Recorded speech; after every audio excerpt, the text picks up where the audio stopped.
We spoke to a number of thought leaders who were present at the conference and also people who were speakers presenting. And we found out what were the trends and innovations in UK dentistry at the moment. And we're proud to present this to you in this special broadcast. Hi, I'm Marita Kritzinger and I'm at the Dentistry show in Birmingham at the NEC.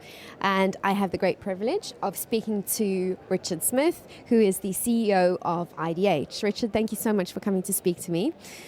I'd like to ask you, you've joined IDH a little over a year ago. What has been your experience in the time that you've been at IDH thus far? Yeah, okay. I joined IDH in July, so it's been about 7-8 months. Okay. It's been a great experience. I came from Lloyd's Pharmacy in other healthcare, and there's a lot of synergies between the Lloyd's Pharmacy healthcare issues and the dental issues. So that's no great surprise to me. But working in a new industry, dental industry, trying to get up to speed has been very interesting. Working in what I consider to be more of a family business has been very interesting. And then, of course, we've got very involved very quickly with quite a big deal, one of the biggest mergers certainly in healthcare for some time. So my time has been extremely taken over with deal and merger. Okay. And it's been very exciting. All right. And speaking about this merger with IDH and ADP, what can we expect from IDH in the near future? Will it rebrand? Will it still be more of the same? What can we expect from the industry now? Yeah, it's a good question. I think the main thing is that there are two businesses in their own right. So ADP and IDH are two businesses in their own right. We do not complete on the deal until May. So we exchange on the deal in January. We don't complete until May. So these businesses will be run separately for that period of time at least. And these two businesses will have to be understood in detail how they operate so that we can take the best of both out of those two businesses and then put them together.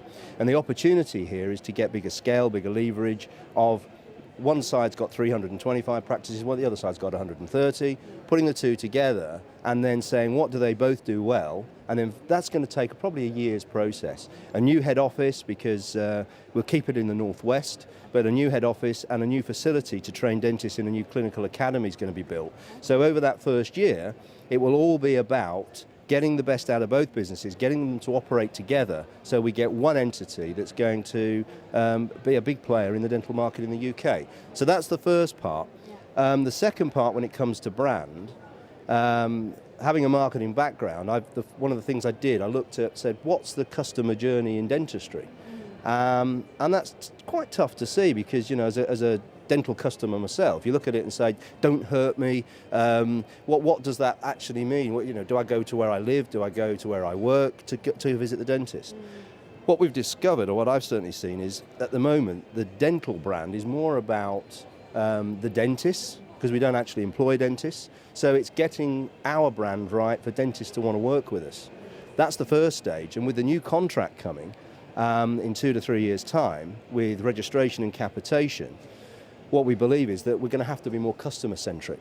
So I think the answer to your question about what will we do with the brand, we will probably look at whether the IDH name as a company is right, because we think it's got a pretty good reputation in the marketplace for quality. But we may need to come up with something for consumers. So, you know, the Smile or something that fits a consumer brand, because I think going forward, 2 to 3 years' time, consumers will be a lot more important and patients will be a lot more important than they are today in recognising where they visit the dentist. Okay. And leading on from that, what would you say are the main trends in UK dentistry currently, and where are things going? Okay. You know, there's this sort of thing about these big corporates and what they're doing in dentistry. You know, will corporates dominate the market? Today, even with the takeover that we've done, the corporates are less than 6% of the total market. So it's a very small element. But I do think that will grow. I think NHS will become more consolidated. I can do some analogies with pharmacy for my 6 years in pharmacy. Pharmacy got to a 50-50 point where 50% were independents and 50% were owned by companies. But the change in the pharmacy world was when the 100-hour contract came in and supermarkets opened. Now you're already starting to see supermarket dental operations. And I think what we'll see is we'll see corporates owning a bigger share of NHS. We'll see supermarkets getting in to help access, probably more in the private market, and then you'll see independent. So we'll probably end up with about a third, and a third. Third corporate, third independent, third in supermarkets and high street. And what do you enjoy most about your job at the moment, if anything? No, I left a corporate world after 35 years in corporate to come to get more involved with private equity and sort of running smaller business, but more control over that business. And I've certainly experienced some of that already in my first 7 or 8 months.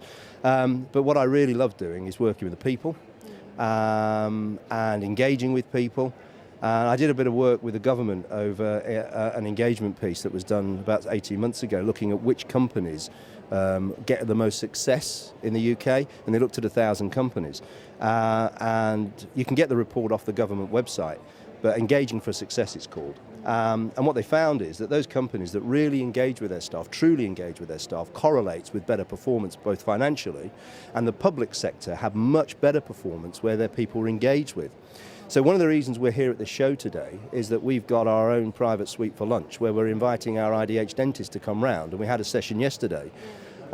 So we can start to engage with the dentists and our staff to understand what they really need to make the success of the business. And I think getting that sort of engagement is what I love doing, and the difference I want to make is to get more engagement with our dentists and all our staff over the next 3 or 4 years, because I think that will make a big success. Thanks very much for speaking to me, Richard. It's an absolute pleasure. I'm Marita Kritzinger, and for more information about IDH, you can visit the URL, which is www.idhgroup.co.uk. Hi, I'm Marita Kritzinger, and I'm at the Dentistry show at the NEC in Birmingham, and I'm speaking with Chris Barrow, dental business coach.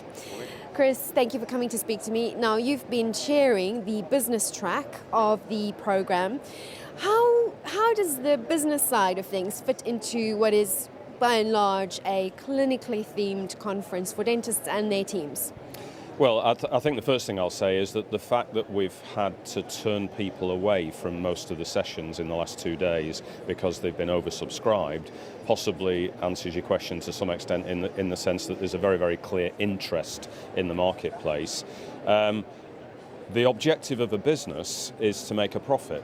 And unless a business makes a profit, it will cease to exist.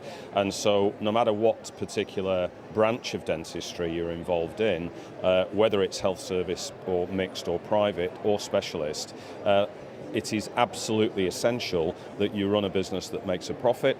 It's essential that you run a business that delivers a very, very high quality customer service experience, because that's how the independent will differentiate themselves in the market going forward. And of course, finally, it's obvious that you need to deliver the highest possible clinical care, which is perhaps what the rest of the conference is about. Okay. And in terms of the mixed bag of presenters and themes and topics that have been discussed, what has been on offer for people who are interested in the business track? There's been oversubscription for anything to do with marketing, anything to do with how do I get new patients into the practice, anything to do with the internet. So they seem to be hotspots. People have got a huge desire for further knowledge. I would say that second most important has been, to repeat something I said earlier, customer service delivered by the team. How do I forge my team together into a cohesive unit in that regard and tick all the governance and compliance boxes at the same time? So far they would be the 2 most popular gigs. Yeah. In terms of frequently asked questions about these particularly popular topics, what's coming up? What does everyone want to know? It's good. The questions at the end of the sessions are, number one, how do I get the finance to open a new practice? And it is interesting that reflects what's happening to me in my business as well. My number one source of new business enquiries, astonishingly, is how do I open a new private squat, which sounds counterintuitive in the current economy, but there's no doubt that there's a lot of dentists out there that want to do their own thing in business. So the first question was, how do I raise the finance for a new business? The second question, of course, is how do I get the first 1,000 patients through the door in a private squat? And the third question is, what do I have to do in independent practice to make myself different from the corporates, the supermarkets, the retailers, and all the existing practices in the area. How do I become different? And what would you say is new in dentistry? What's exciting you about the UK industry at the moment? The direct access of therapists and hygienists is going to make an enormous difference to the way the profession operates. Now, the Vox Pop at the conference says that hygienists and therapists will have direct access to the public. Some people have said to me June this year, and other people have said to me 2012. So they're my parameters, and that's all bar talk, by the way. But there's no doubt that when that happens, it's going to shift the profession. I would also say that the new excitement here is around internet marketing, and it's around those aspects of your dental practice management that can actually be placed on the cloud rather than sitting in a hard drive in the practice. So there's a huge interest around anything to do with online, anything to do with Google, anything to do with internet immediately just captures people's attention. And then the final thing I'll say is that I would say the hot job in dentistry over the next 5 years is the role of the treatment coordinator. And whenever the words are used, everybody's ears are up, everybody's listening. Laura spoke about it yesterday. The room was absolutely packed out. I see therapists and treatment coordinators perhaps as the two clinical and non-clinical hot jobs for the next 5 years. And I'm speaking with Emma John, who is a practice manager of Absolute Dental, but you're also training for dental teams and nurses. Emma, thank you for speaking to me. You were part of the business track presentation program yesterday. Can you tell us a bit about what you spoke about in your presentation? Yes, I spoke about customer service within the dental practice. My reason for that was very much I felt that there was an awful lot of information about the importance of customer service for the dental team, but very little about how to go about it. Fantastic. And what were some of the questions that came up from the people who were listening to you speaking? They were very keen to know how to go about implementing some of the suggestions I made, and I did try very hard to include in my presentation some ideas that the teams could take straight back to the practices. So we all know dentistry is very much clinically focused, and there's a lot of regulations and compliance that people have to think about now. Where does customer service fit into all of that? Is there space for it? How does it work? I think customer service is the focal point, and more practices are aware of this. More and more of the coaches are talking about the importance of it, and it seems to control the whole practice. However, the reason it's not working within practices, from my experience, and when I go into practices, the common thing is that there's no common ground. Nobody's actually defined what customer service looks and feels and sounds like within the practice. And do you have any tips or advice for someone who's viewing this program and wanting to implement a higher level of customer service in their practice going forward straight away? What can they do?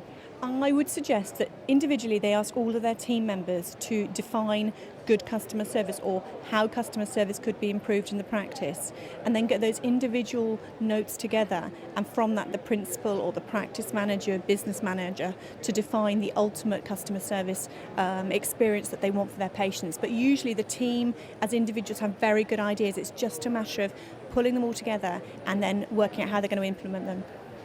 Emma, thank you so much for your time, for speaking with us.